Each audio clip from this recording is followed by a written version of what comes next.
But could Baruch, the son of Neriah, have been more than a mere scribe? Could he also have written the book of Deuteronomy?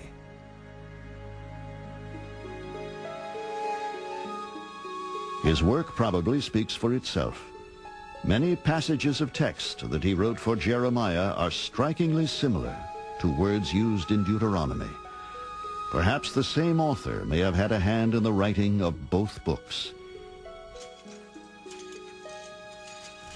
If so, archaeology has uncovered an artifact that may have finally brought us into direct contact with one of the earliest authors of the Bible.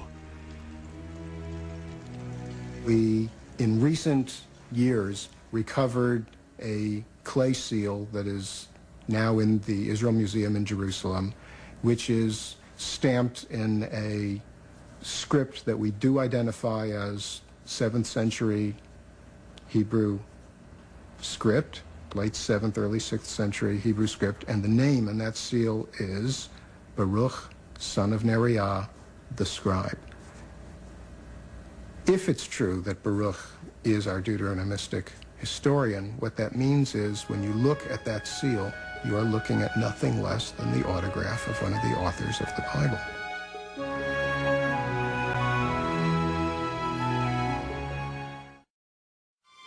The tangled web of mystery surrounding the writing of the 5 books of Moses may one day be completely untwined, but a loose thread remains. Who was it who gathered the original manuscripts together?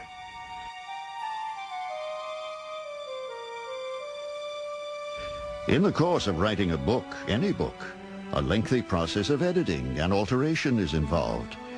In our search, it may not just be a question of who wrote the Bible, but of who rewrote it.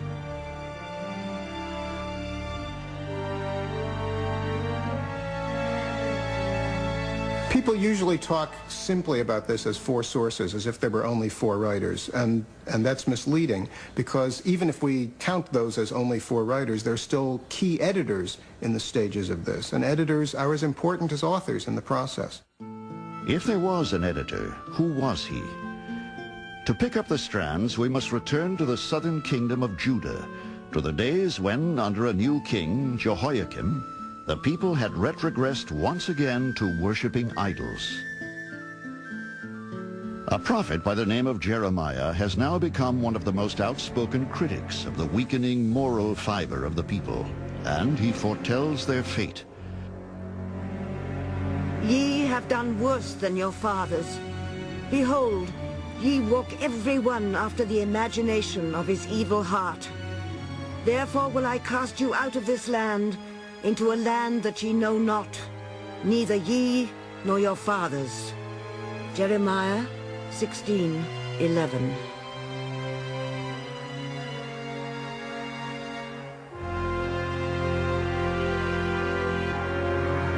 A daunting prophecy.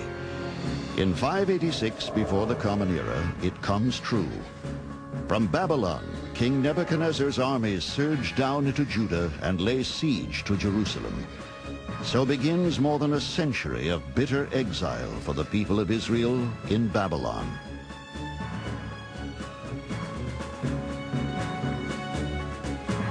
But eventually, even mighty Babylon falls to a mightier power. The conquering armies of Cyrus the Great absorb Babylon into the Persian Empire. But Cyrus is conciliatory toward the exiled Jews. He issues his now legendary Edict of Restoration, allowing the people of Israel to return to Jerusalem and restore their temple and their faith. It is a derelict homeland to which the people return. Much of their religious tradition has been eroded during the long years of exile. Their faith is at a threateningly low ebb.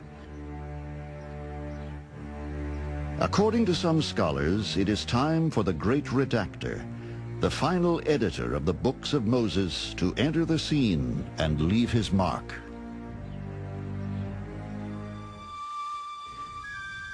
In Jerusalem, a party of exiled Jews returns from Babylon under the leadership of a man called Ezra, a scribe.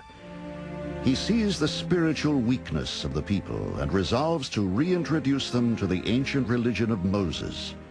They have not been exposed to the Hebrew laws for almost a century, so Ezra calls for a mass public gathering in the city.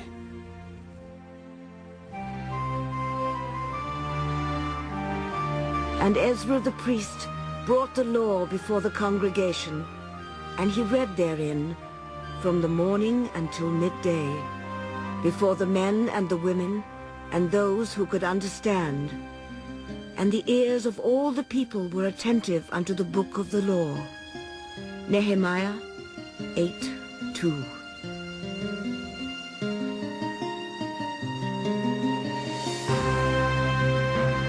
Was Ezra history's elusive editor? Perhaps under his guidance, various religious texts were combined and read together for the first time, forevermore to be consolidated as the 5 books of Moses.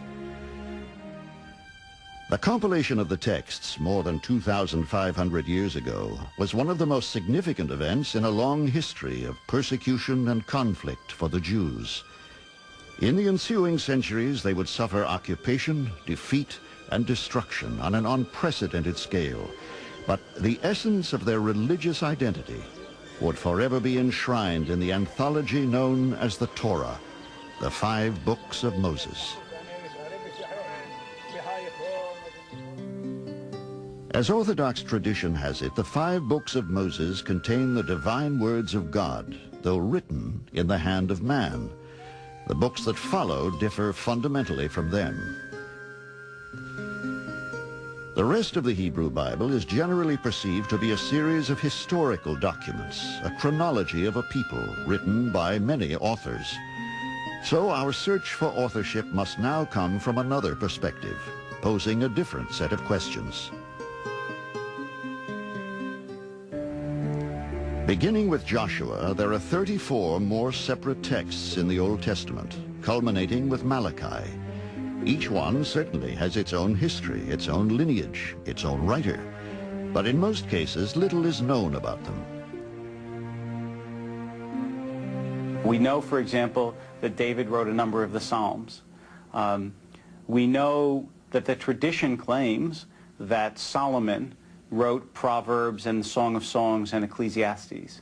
In fact, the rabbis say that when Solomon was young, he wrote Song of Songs. When he was in middle age, he wrote Proverbs. And when he was old, he wrote the book of Ecclesiastes. O prince's daughter, the joints of thy thighs are like jewels, the work of the hands of a cunning workman. Thy navel is like a round goblet. Thy belly is like a heap of wheat, set about with lilies. Thy 2 breasts are like 2 young roes that are twins. Song of Solomon 7:1.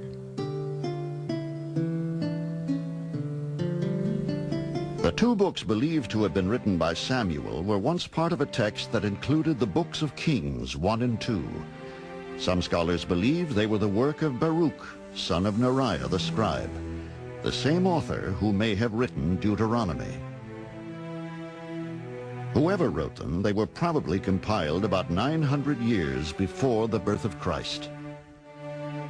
We know whoever wrote the book of Samuel was a historian, and whoever wrote Chronicles was probably a court historian of the House of David, but we don't know his name, which is one thing actually that continues throughout Jewish history. Most books are known not by the name of the author, but authors are known by the name of the book. That is, in Jewish history, you call an author frequently by the name of his book, as if you would call Shakespeare Hamlet.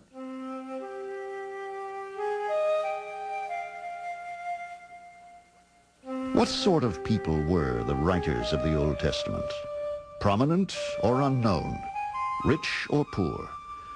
The prophet Amos was a humble shepherd and woodsman who lived in the northern kingdom of Israel after 750 BCE. He wrote of the excesses and indulgences of the aristocracy of the time. I will not turn away the